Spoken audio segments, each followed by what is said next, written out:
Welcome back to my Love Lucy channel. Hello to everyone. Today we're gonna talk about cleansing of the important organ in our body, the kidneys and the liver.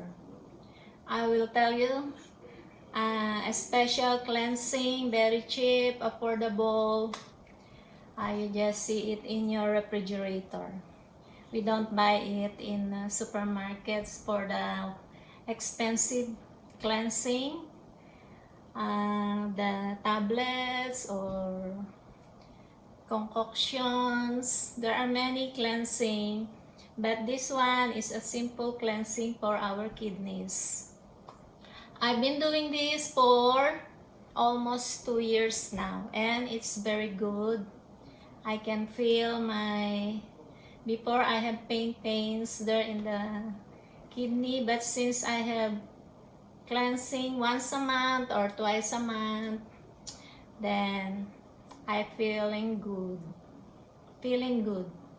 So I will tell you very simple my cleansing tea. Cleansing tea to cleanse the kidneys and the liver, and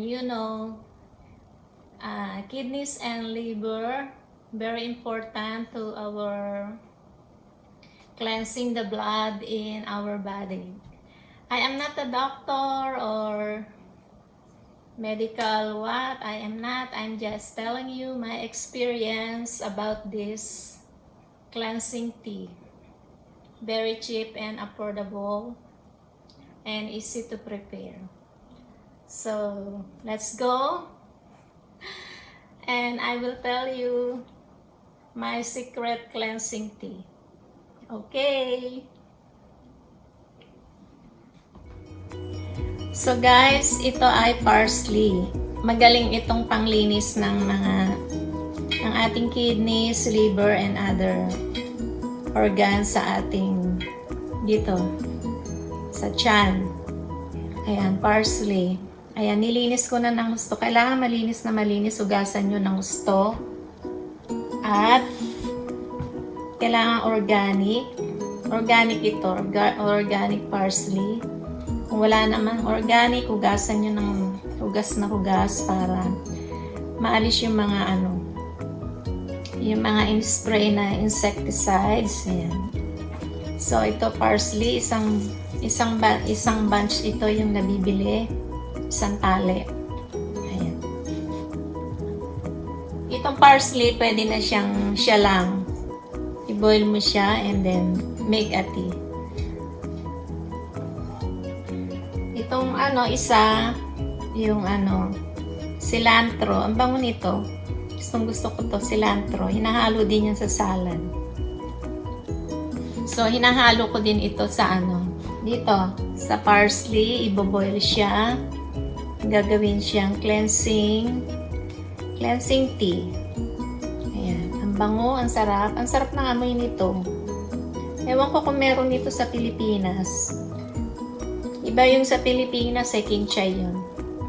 So, ibaboil natin ito. Ayan, nagboboil na ako ng tubig doon. And then, pag naboil na yung tubig, ilalagay na natin ito and then boil for 5 minutes, and then hayaan nyo siya dyan, patayin nyo na yung kalan.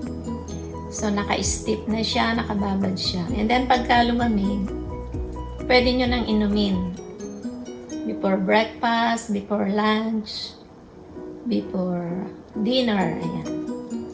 So, hanggang maubos yung yung sabaw niya, yung tea niya hanggang maubos. And then, next month ulit, ganun ulit ang gagawin ko next month ulit. Every month, once a month na gaganito ako. Nagki-cleansing. And then, pag ininom nyo, wala kayong idadagdag ha. No sugar, no anything. Basta plain lang siya na pinagpakuluan ng parsley and cilantro. Nakalimutan ko yung English na cilantro. So, ayan, nagpapakulo na tayo ng tubig. So, ayan guys, medyo maano na yung tubig. Malapit ng kumulo, ilagay natin siya. Ayan. And And then, pakuluin natin hanggang 5 minutes.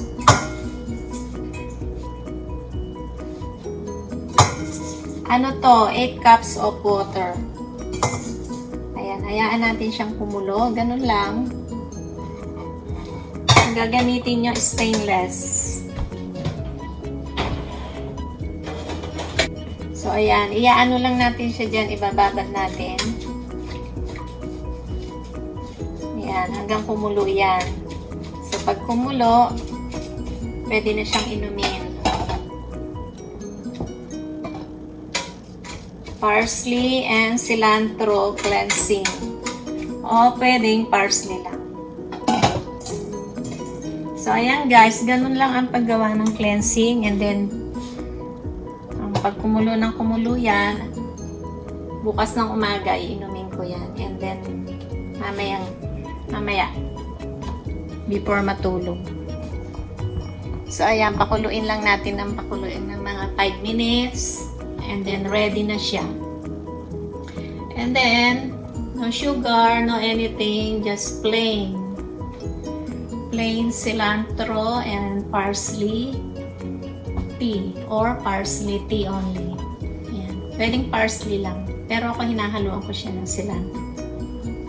So, ayan guys, kung gusto nyong gawin every once a month, mag-cleansing kayo para malinis yung kidneys and liver. Ayan, kumukulo na siya. Yung ating parsley tea, kumukulo na.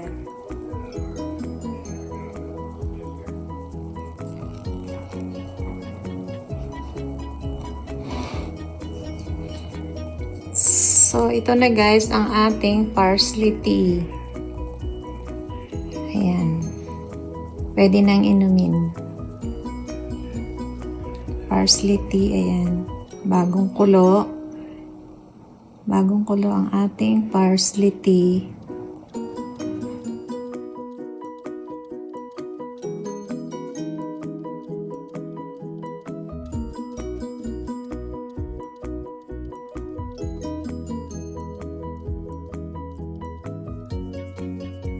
So, thank you everyone.